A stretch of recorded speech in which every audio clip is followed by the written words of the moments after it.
Hey everyone. So I've been testing out this new controller, the EasySMX S10, and I've been testing it out over the last week or two, and I have some thoughts on it. So I wanted to chat about my experience using this controller, and also take a moment to talk about how it compares to something like the Switch 2 Pro controller. This controller was interesting to me because it promises to have many of the same features as the Pro controller, but at a lower price. And so this controller promises to have Switch to Wake Up, which is pretty rare for third-party controllers, at least at this time. It advertises HD Rumble, a C button, as well as just like micro switch buttons, which is supposed to be an improvement. So I have some thoughts on using this. In some ways, I've been impressed with this controller, and in some ways I've been a little bit disappointed. And so if you've been considering this controller, maybe this is the right controller for you, maybe not. Or maybe it might be worth it to spend a little bit extra money on the Switch 2 Pro controller. But I'll chat a little bit about this controller, some stuff that's interesting. So first off, design-wise, it's very similar to the Switch 2 Pro controller. Like, it has very similar shape. They clearly were very inspired by the Pro controller when designing this, and it has a very similar sort of feel to it when you're holding it.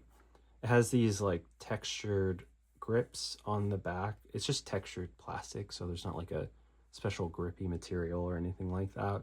And then the plastic itself is kind of smooth, slightly textured, but it's not like the soft touch texture that you get on the actual Nintendo Pro 2 controller. As far as the buttons itself, what's interesting is this thing uses micro switch buttons, I believe, pretty much everywhere, which means this controller is super clicky. Like, if you can hear that, everything is really clicky. And I think in some ways that can be a positive. I think it actually feels great to use.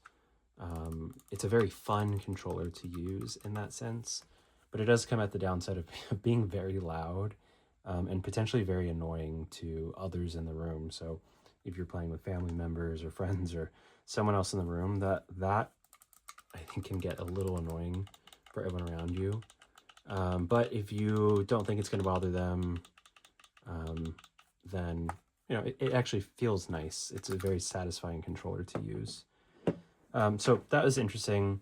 Also worth noting, this D-pad here, it comes with this circular like Xbox Elite controller style D-pad, but it does come with an additional D-pad in the box, which you can switch out. I actually ended up liking the circular D-pad, but in the box you can see there's like a traditional D-pad.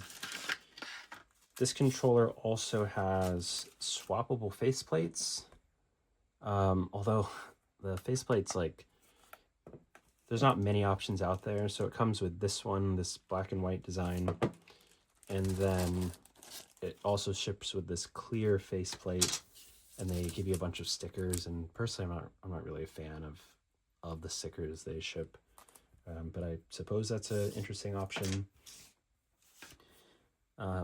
This faceplate here, I guess it's cool that they have this as an option, a swappable faceplate, but it kind of feels cheap. Like, it's just this cheap clear plastic.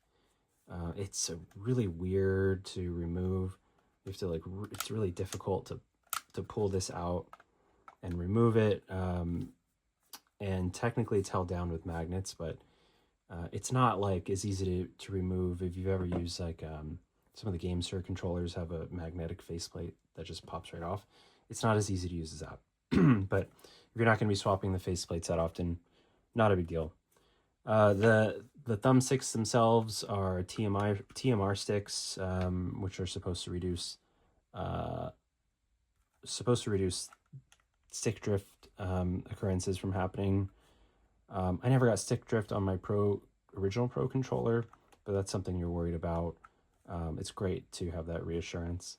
I think feel-wise, they actually like have a nice feel to them. There's a good amount of resistance. I've used some of the other Hall Effect stick controllers I've used in the past I felt had kind of like a really floaty kind of feel to them, but I don't feel that way about this. This feels kind of close in resistance to the Pro controller, although this, I would definitely say this one feels better. So those some thoughts there. This does support switch to wake up, which is interesting. The way you have to pair it up, as you may have seen some other third-party controllers do this, is you basically have to, I'm going to turn this on here. You can see, I think there's like a slight delay. Yep, you can see. And you basically set it up where there's this process you go through where you like remove the Joy-Cons, pair it, put the Joy-Cons back on. And I can't say for sure, but I think this is essentially spoofing a Joy-Con for a brief moment. So it spoofs the Joy-Con signal and then switches back over to like a regular Bluetooth controller mode, because there's like a slight delay. And I've used a GameSir controller that got an update recently. The Supernova got an update to add wake up mode, and there's a really pronounced delay on that controller. And I feel like that's happening here as well. But it's cool that they offer that. And it was definitely super annoying to use other controllers before that did not wake up the Switch. It was very annoying to sit down on the couch, grab the controller, turn on the controller, and then realize I needed to walk back over to the Switch to turn it back on. So I like that it has that as an option, even though it feels a little hacky. Speaking of hacky, this thing has a C button. But it's the hackiest implementation of like anything I've ever seen. You press the C button and it just is a macro that opens up the it takes you back to the main menu and then opens up the chat, and like if you press it again, like it'll just keep doing weird stuff. Like now it tried to open the news feed. It's so hacky that like it just makes me wonder what's the point? Why even bother having this? Like did that really save me any time? Not really. Like I could just press the home button myself and then go over here, but whatever. Let's talk about HD Rumble. Turn this down. This might be a little loud. It does have HD Rumble. It's not HD Rumble 2 like the Pro 2 controller. It's more based on HD Rumble 1 from the original Switch, but it does the job. There's something about this. It feels a little cheap. Like it's a little bit rattly. Like right now, as I'm running, you probably can't hear it, but you can hear the mechanism in here spinning, or whatever it's doing. Maybe it's not actually spinning, but you can hear the mechanism in here working. And it kind of sounds and feels like a cheap third-party controller. The HD Rumble is better than standard Rumble. Like on the controllers that don't have HD Rumble, it's just like rattling your entire hand. So it is nice that it supports it. It's an improvement, but I would say in comparison to the actual Pro 2 controller, it's not even close. The official Switch 2 Pro controller, you can really pick up on all those subtleties. You don't hear the vibration rattling. There's a whole different level of nuance here. This feels much closer to what you feel on the Joy-Cons. And this kind of feels like a knockoff in a sense. It's clearly a third party trying to replicate it. Is it improvement? Sure, over some other options, but it's not the same. I'll just want to make that pretty clear. Like it's definitely not the same. But I will say, aside from that, let's see, any other issues I've run into. Weirdly, the first like 3 days I had this controller, I had major issues with the D-pad giving double inputs or skipped inputs. Like just going through the menu, it would skip all over the place. And I was about ready to return this, and then one day it just started working fine, and it's been working fine ever since. So I don't know if that's a regular issue. I don't know if it's going to come back, but things seem to be working just fine now, to the point where I think it may make sense to just keep this as a backup controller. Although I will say that's mostly what I would relegate this to. Now that I have an actual pro controller, the experience here is clearly nicer. The soft touch material on here feels nice. The sticks have a little more resistance. The rumble's much better. The wake up is quicker. Maybe I can demonstrate that here. I'm just going to make sure this is the only one. But the wake up is quicker.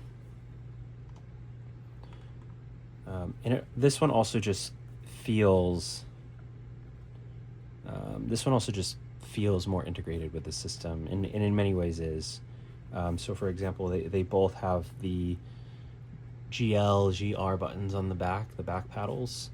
But this one you have to manually use button combinations to program this.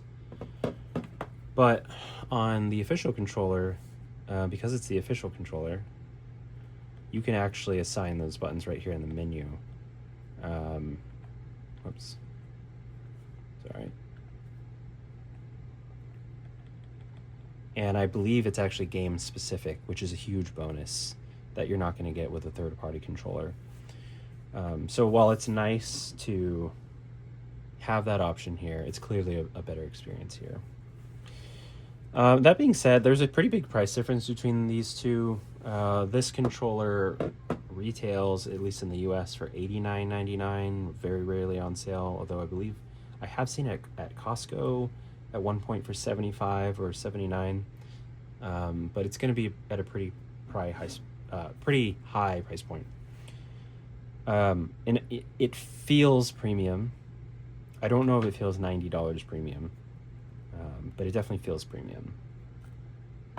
This one, on the other hand, it feels like a budget controller, but it does get you pretty close, closer, honestly, than I was expecting this to get. And I think in some ways, some people may actually prefer the really clicky buttons that you get here.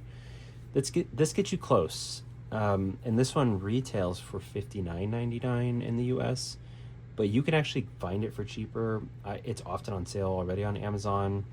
And when I got it, there was like a coupon and a sale running. So I think I paid like $38.99 for this. So if you're looking at that, I mean, that's like, at that point, like half the cost or significantly cheaper than the Pro 2 controller. You could get two of these, or you could just save some money. This will get you close. I would not say it's the end-all be-all replacement. I definitely wouldn't say it's better than the Pro controller, but it may get you close enough, and it's probably one of the best options out there right now for a third-party controller that gets you close, considering it has wake up, considering it has HD rumble. It's generally the same ergonomics. It does have NFC support, which is great. I'm not really going to give them credit for the C button because it doesn't really. It's just like a macro. It's kind of a hack. But it gets you pretty close. So I would say of all the devices, of all the controllers out there, if you want something close in experience, this is going to get you there. But overall, I'd say my experience has been okay. Would I recommend it? Maybe. I would say if you have the budget, just go for the Pro 2 controller. Don't think too hard about it. This is clearly a better experience, and it's more integrated into the system. It feels like a premium experience. And if you're right in between the two and you can go for this one, just go for it.